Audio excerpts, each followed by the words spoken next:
Hello friends, and welcome to episode number 46 of the Rabe Creations Crochet and Cross Stitch podcast. My name is Nicole, and I'm coming to you from Calgary, Alberta, here in Canada, where I live with my husband Barry and my wonderful rescued Rottweiler named Grace.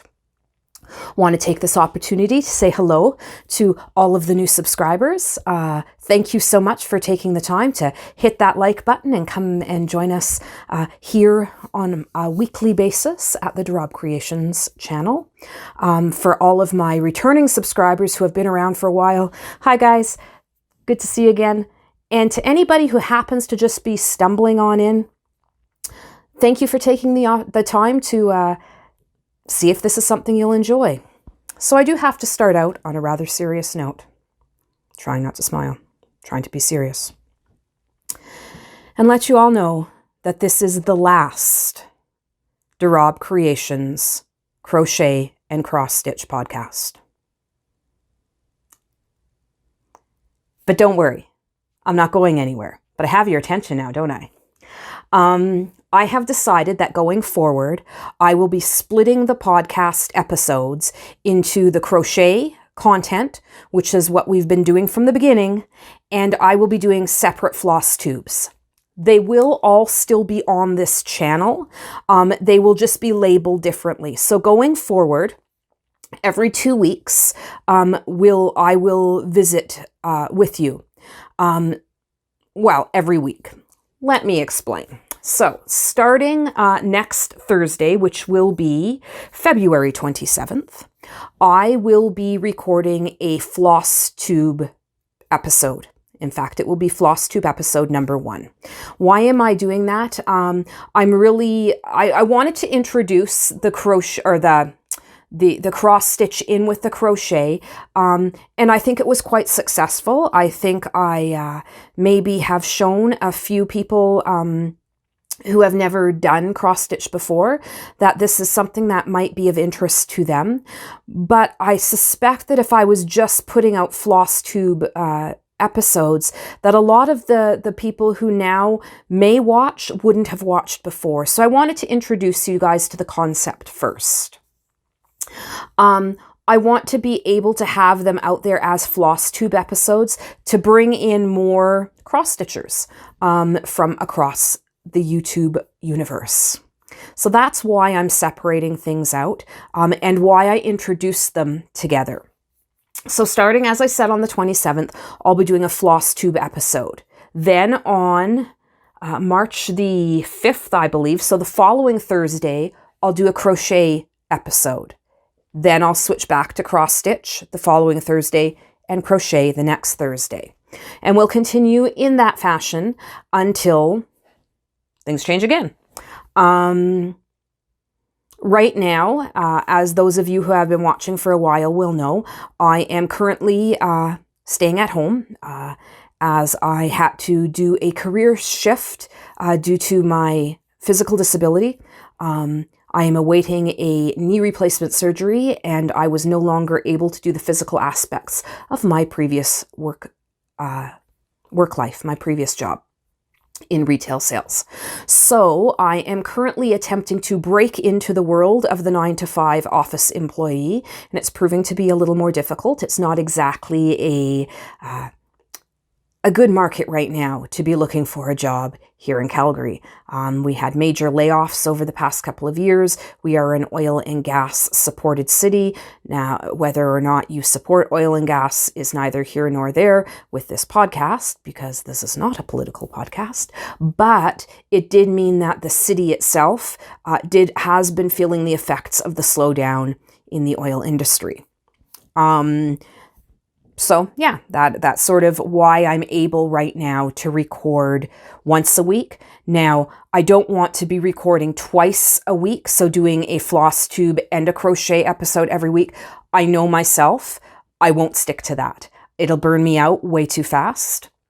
I have been able to do sort of one podcast a week quite successfully now since I've started doing this new filming schedule. So hopefully that can continue. until I become gainfully employed anyway, and then we may have to readjust things a little bit.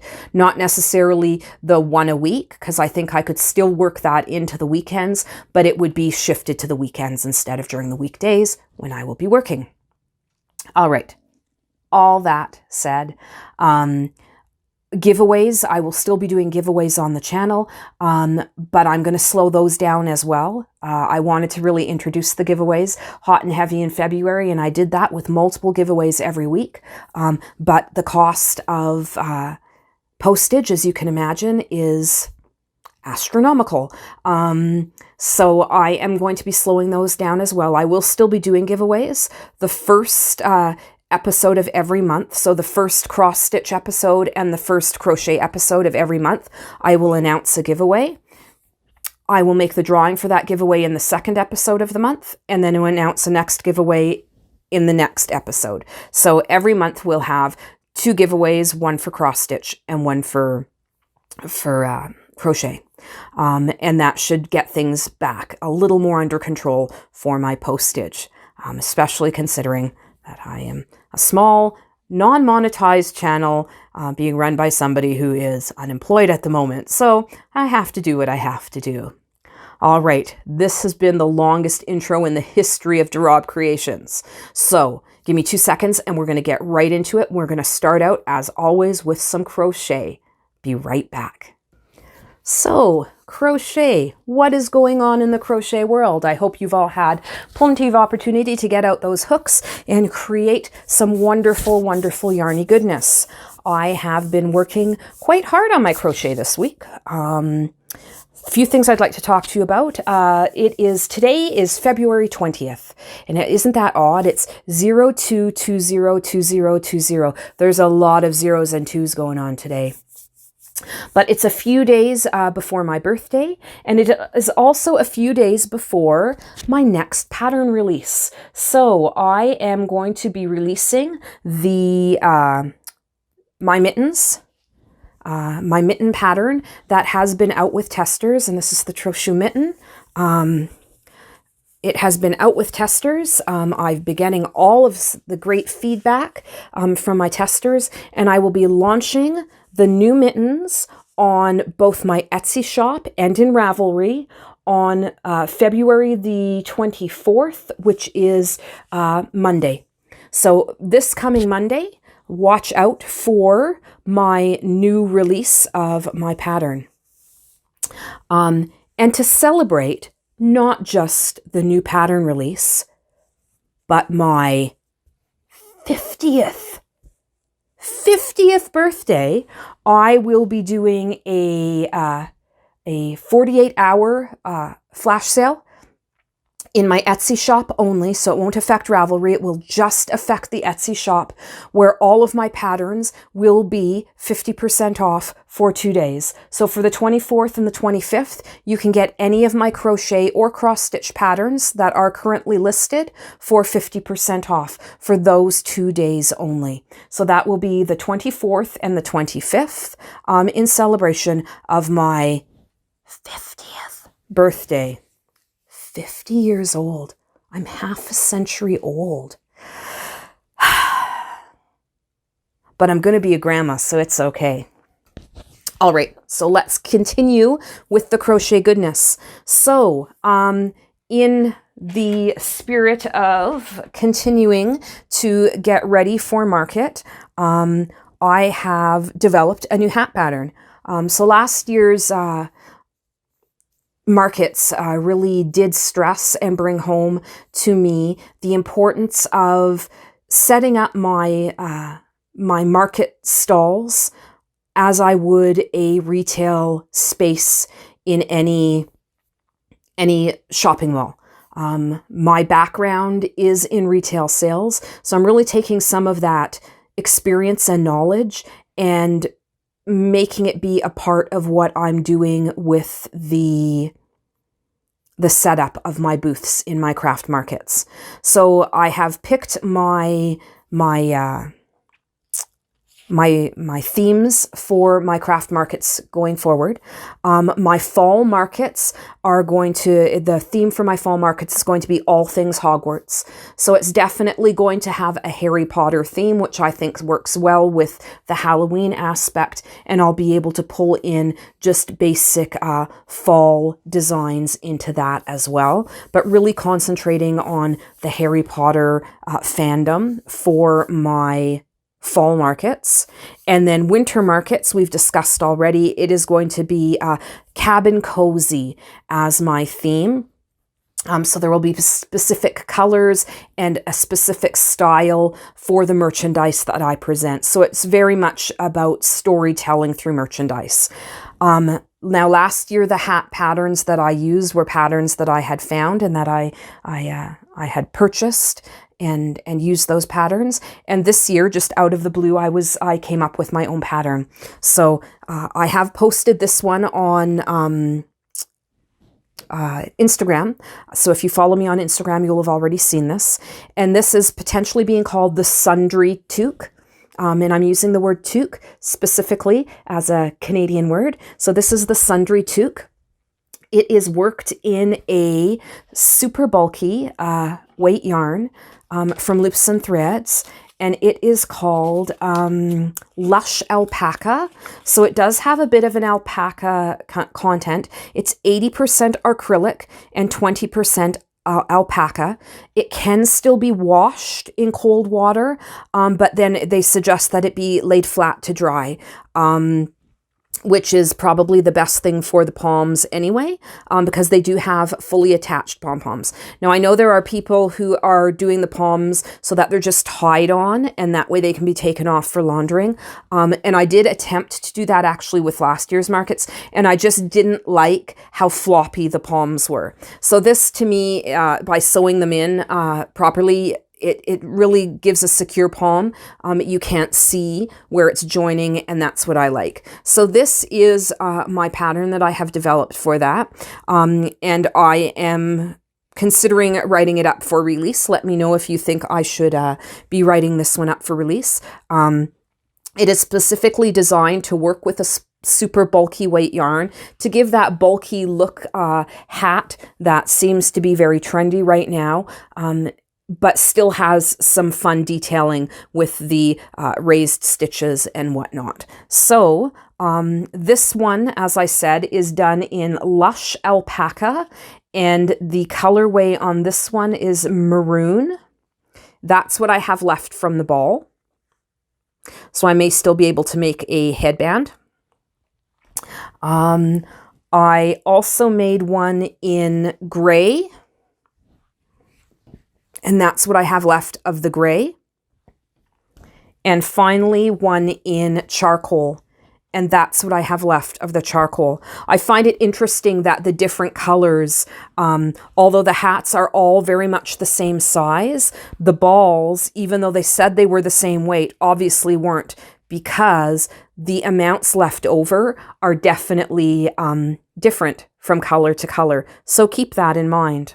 I really liked working with this yarn. It does shed a little bit. The alpaca fibers are quite long, so it does shed a little bit as you work with it, but it's soft, and I'm not finding it itchy in the slightest. Let me pop one of these on for you. I'm going to muss up my hair for you just to show you what they look like on. All right, and there it is. So it's a very traditional toque. Covers the ears, palm on the top. It's not a slouch at all. I will either be repeating my slouch hats from last year in this year's colors, or doing a new slouch style hat. I've yet to decide which direction to go with the hats for markets this year. All right, so that is the newest hat and some market prep for you. And finally, I announced on last week's podcast that I found out I am going to be a gran, and that is going to be happening right now, we believe, on September 4th. That is our new potential due date. My daughter-in-law will be going in for an ultrasound I believe tomorrow on the 21st, where we might actually find out the gender, and that is really exciting. And obviously every time they do an ultrasound, they tend to adjust due dates a little bit. But I have been working on a sweater for my new grandbaby. And it's coming out of Crochet at Play, which is a book by Kat Goldin, and has all different kinds of really, really cute crochet items for kids and babies. And this is the sweater I chose to make. I really like the simplicity of the sweater, but it does have some cabling detail and stuff. And I have to tell you, the neatest thing about this sweater is the construction. So let me put down the book and I will show you where I'm at. So this is my little sweater, and I'm doing it in the 3 to 6 month size. And I am working it in yarn from Amy at Stranded Dyeworks. It is 100% superwash merino DK in the colorway Gloom. There is 230 meters to 115 grams. It is machine washable in cold water. So this is where I'm at. So as you can see, I'm going to show you the back because I think that shows the cabling detail quite nicely. It's got some really pretty edge detailing here at the bottom as well.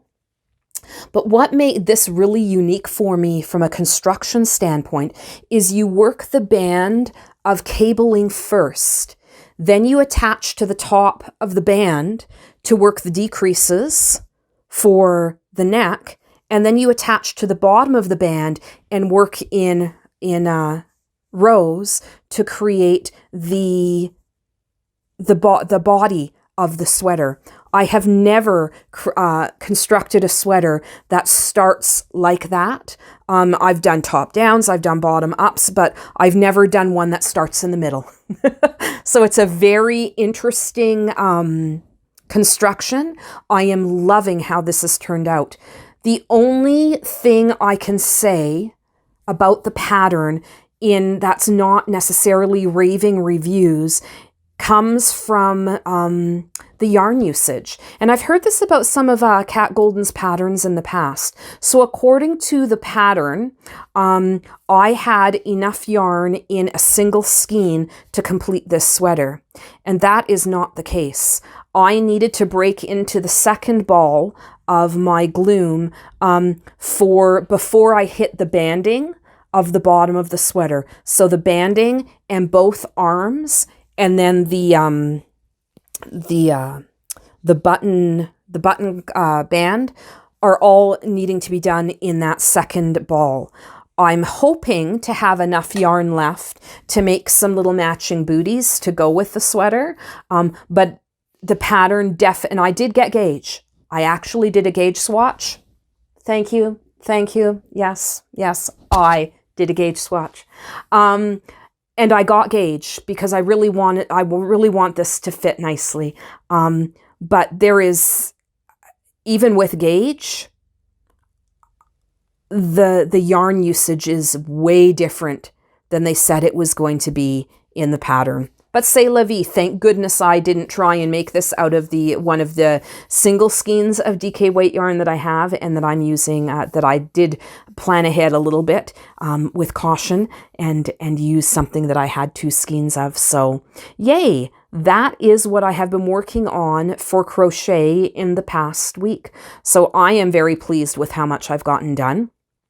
Yeah, that is it for my crochet progress for the week. I think it is time to, I was just going to say one more thing about the upcoming markets. I do have some dates. So tentatively, I will be starting out my fall markets with the Trywoods Fall Market on September the 20th, and that's here in Calgary. The next fall market I am planning on doing is in Strathmore, and that's on October the 10th. Then November 20th, which is a Friday evening, and 21st, which is a Saturday, I will be at the Light Up Okotoks Market.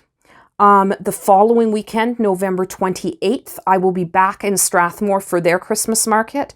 And then finally, December 5th and 6th, so a Saturday and Sunday, I will be back at Trywoods for their Christmas market. Now, these are the same markets I did last year. I'm hoping to get all of these booked and finalized so that I can add in potentially one or two more. But so far, that's my plan. I know I had said that I was considering doing some spring markets this year, and I've talked myself off the ledge. I love doing markets. I love getting my product ready. I love putting it out there. I love talking to people, but I also love to make some sales. And it's been my experience in my area anyway, that crochet in the spring doesn't necessarily sell incredibly well. Even though I have cute little mandala vests and stuff, people just, they see it as being winter stuff. And I'm not sure that I can make back an entire table fee out of face cloths and hair scrunchies. So I am just going to say, you know what, I'm going to stick to fall and winter and use the rest of the year to prepare for those markets. All right, so that is it for my crochet catch-up for the week. I am going to step away for one moment and I will come back with some cross-stitch news from this past week. So give me one moment and I'll be right back. All right, let's get down to some cross stitch. So first of all, I just wanted to answer a couple of questions that I got on last week's video. I didn't get any real crochet questions, but I did get a couple of cross stitch questions. So let me get to those first.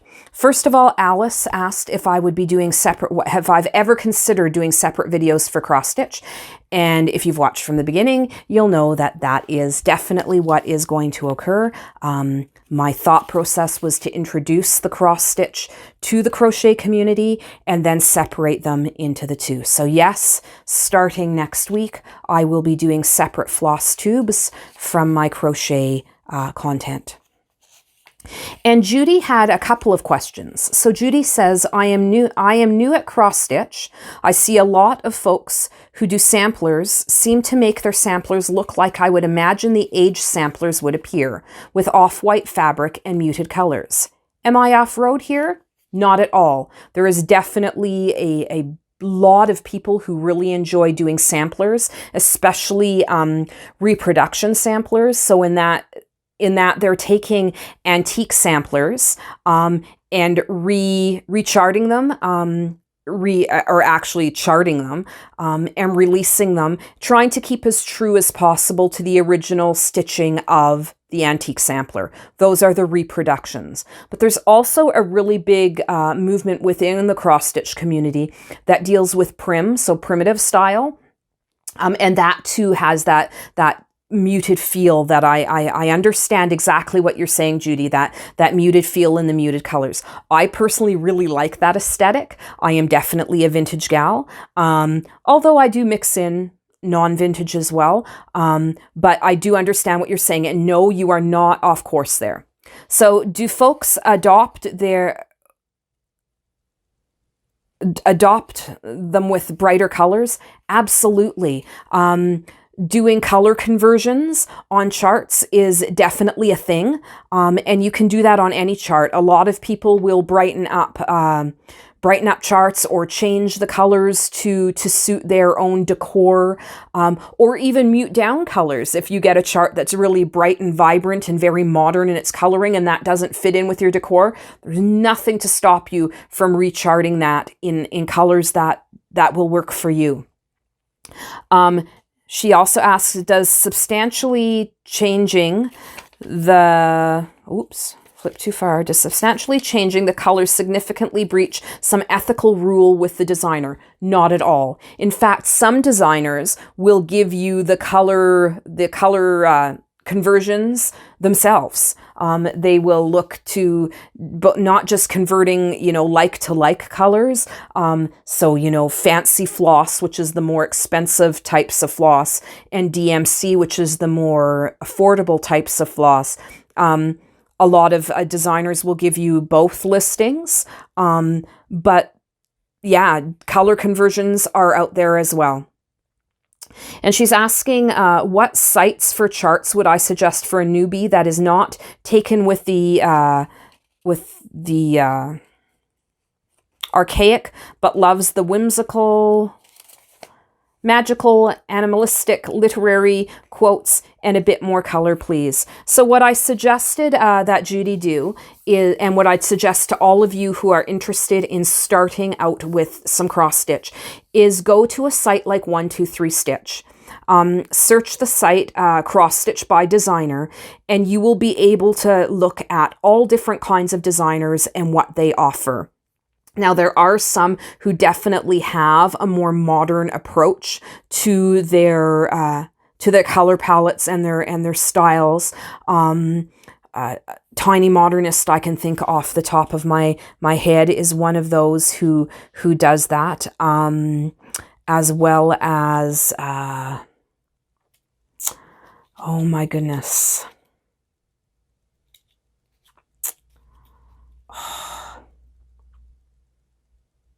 Lindystitches, that's the one I'm thinking about. Love Lindystitches, where she's got a more whimsical feel. Barbara Anna Designs, definitely more whimsical in the feel. There's lots of that out there. So if you go to 123 Stitch, you look under Cross Stitch by Designer, you can just click on a designer and get a very quick feel for what they're offering and if that fits in with your personal aesthetic. The other thing you can do is search on Etsy.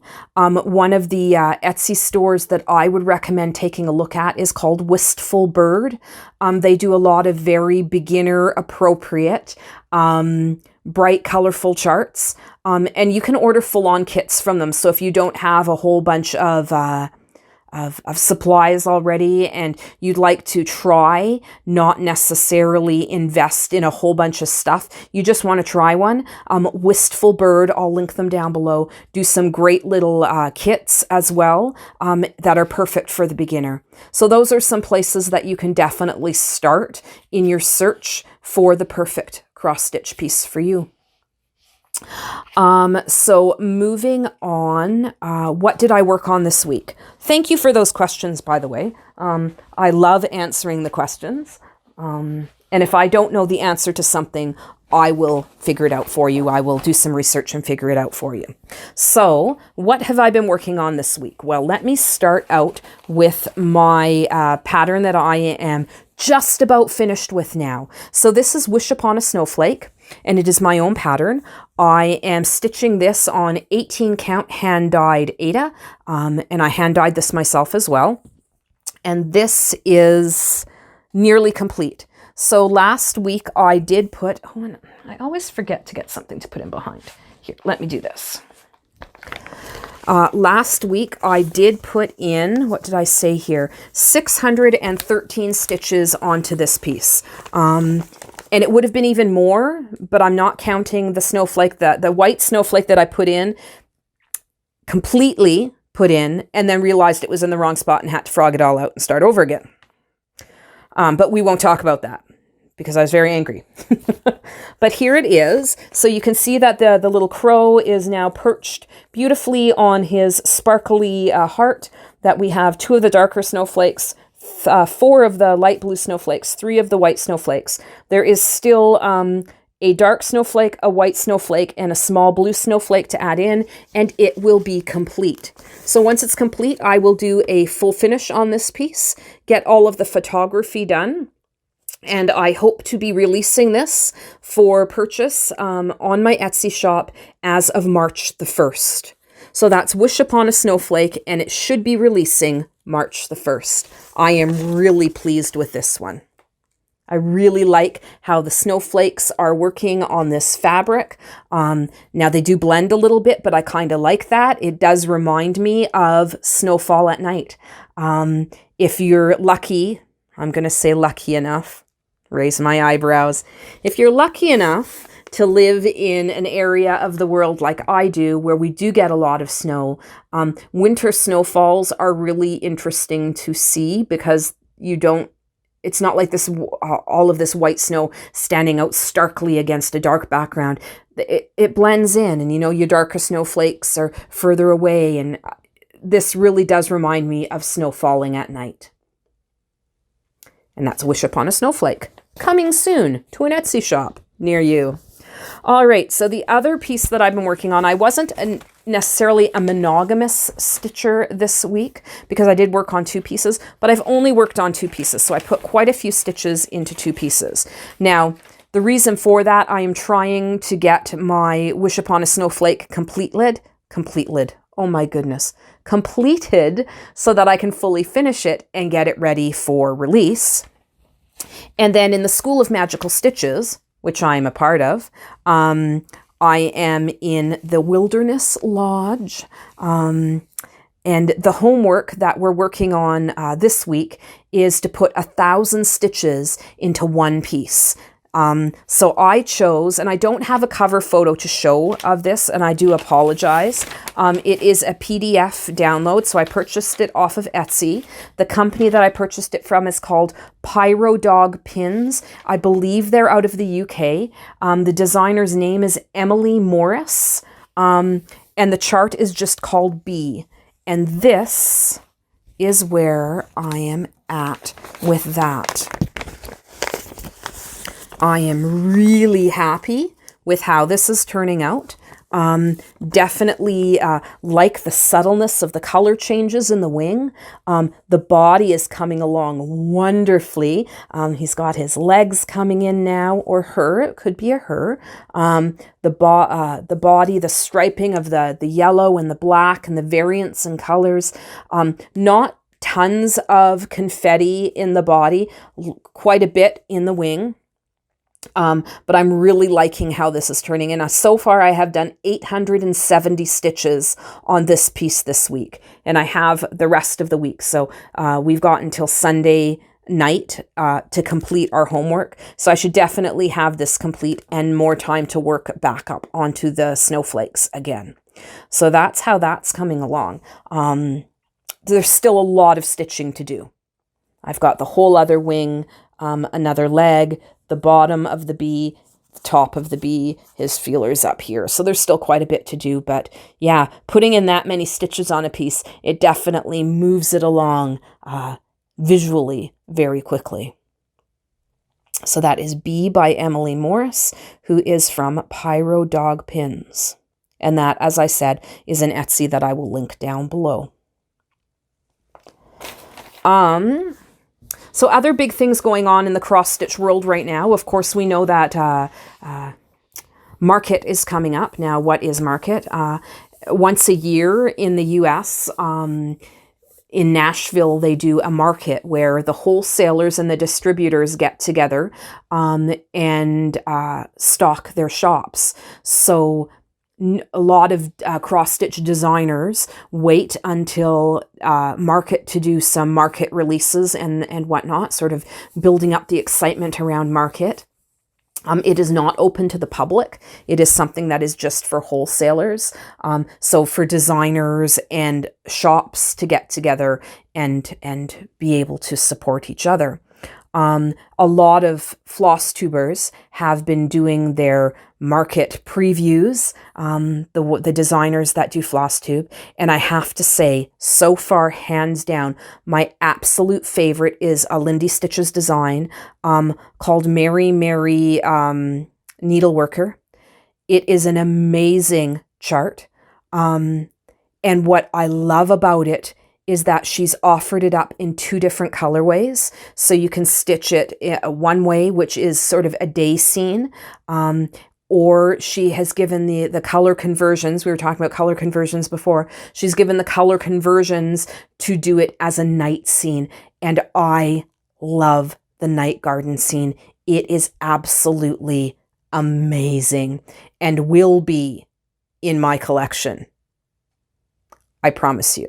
So look further into 2020, that chart will be mine. I absolutely love it. It is by far the best piece I've seen so far going into Nashville Market. So yay!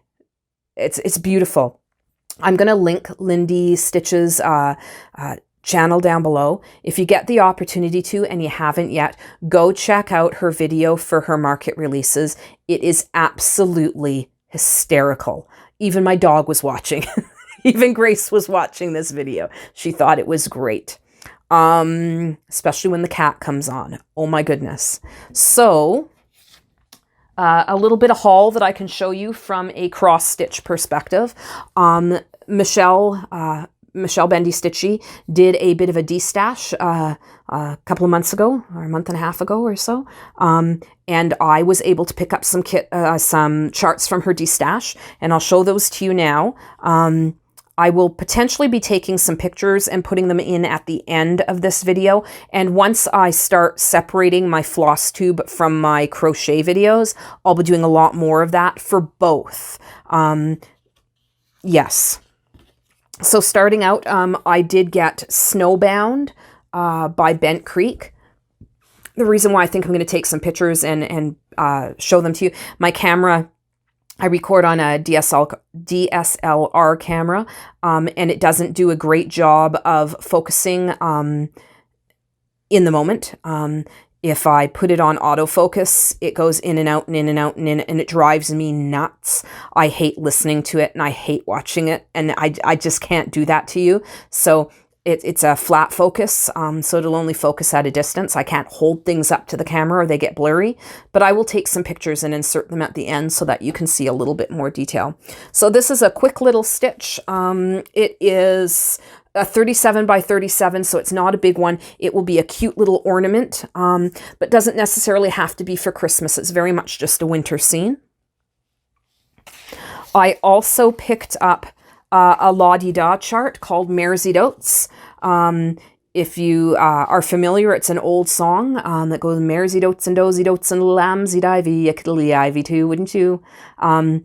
It's done in such a way, or sung in such a way, that it sounds like nonsense words, but it's not. It's mares eat oats, and does eat oats, and little lambs eat ivy. A kid'll eat ivy too, wouldn't you? But when you sing it as the song, it gets all mushed together and it sounds like nonsense words. And this is, I had an uncle who has since passed, and his name was Uncle Vince. And he was very much into classic movies, big band music. And this is a song that reminds me of my Uncle Vince. So yeah, I had to get this chart. It's a little bit bigger. It is, stitch count on this one is 131 by 98. And as I said, that's a La-Di-Da.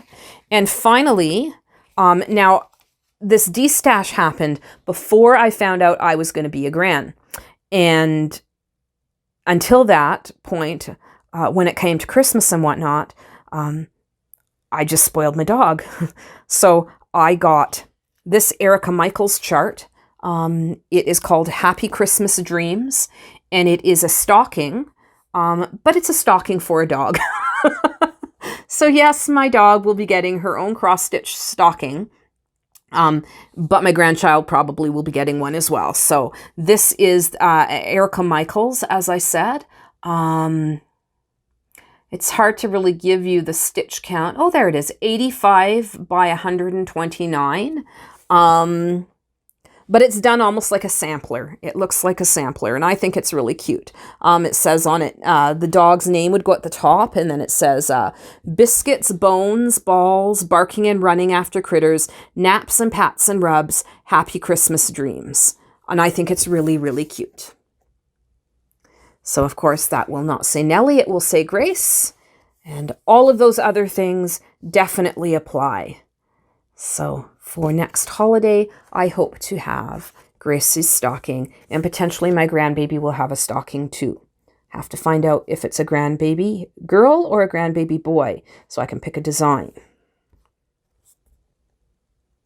All right, so that's my bit of haul to show you, and that actually just arrived today, so it arrived just in time.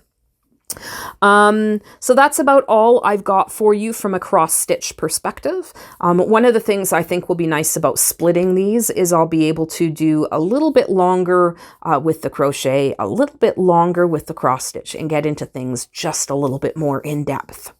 All right, I'm going to step away one more time, and then I'm going to come back with some announcements, some giveaway winners. Yeah, we're almost done. I'll be right back.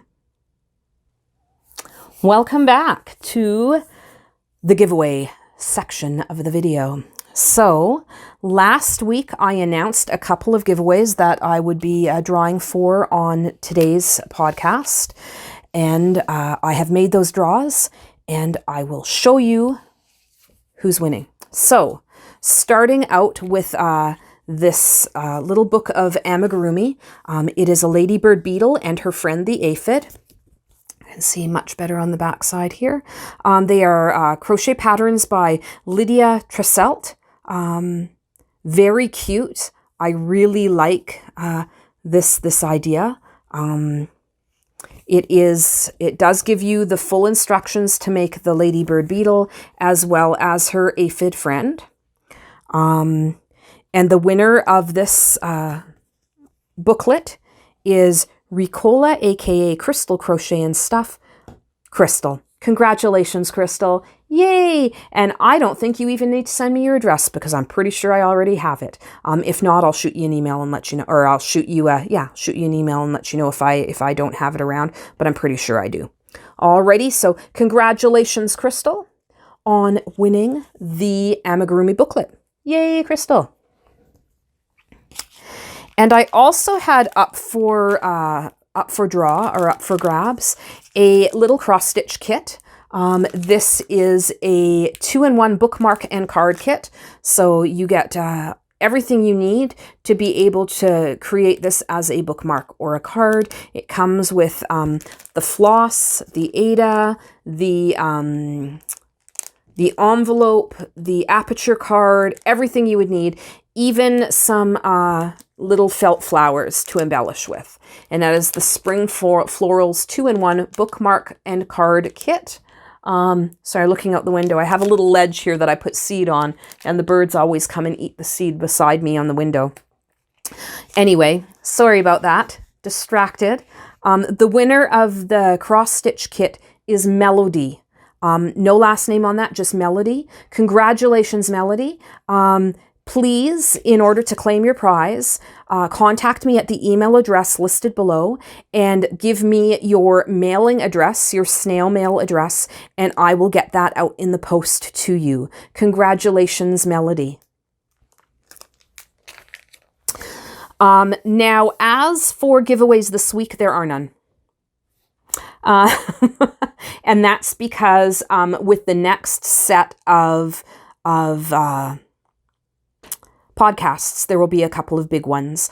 I will be doing my birthday / podiversary / 500 subscriber all rolled into one giveaway. I will announce the giveaway for the cross stitch next Thursday on the 27th, and I will announce the giveaway for the crochet on the episode that I will release March the 5th, and they're big ones. What I'm planning to do is kit up a chart with the floss and the fabric that you will need to complete the project. So an entire kit for cross stitch, and for crochet I plan to be doing the same thing. So it will be the crochet prize will be my mittens pattern, a hard copy of the mittens pattern, a skein of yarn, of DK weight yarn, to make that pattern, as well as a project bag. And the cross stitch will be the fabric, the floss, the chart, and a project bag. So 2 very big, very nice giveaways coming up. I will show them on the next podcast and then do the draws for them on the following podcasts. So stay tuned for those. I think that's all I've got to share with you today. Thank you so much for coming by and spending some of your crafty time with me. I do so much appreciate your support and your continued friendship. Thank you so much. As I said at the beginning of the video, if you like what you've seen here, definitely give it a thumbs up. Hit the subscribe button if you haven't. I look forward to seeing you again next week or the week after, or next week and the week after. Let me know down below what you think of me separating the podcasts. Let me know if you think it's a good idea, if it's a bad idea. I'm just trying to do what's right for my viewers. I don't want people to feel like I'm forcing content on them that they're not interested in. And I don't want to be recording and putting all this time and effort into something if people aren't going to be watching it anyway. So yeah, that's where I'm at. So until we see each other again, make some time for yourself. Do some crafty things. Just some self-care. Be kind to yourself. It's so important. Be kind to each other. That's all. That's all we need to do, is just a little bit of human kindness to each other. You know, I think as I've said before in the past, let's celebrate the things that bring us together, that make us the same, and let's not focus so much in this world on the things that make us different. I'm all for diversity. I'm all for inclusion of everybody. And we can achieve that by just being kind. That's all I got for you, folks. See you next time.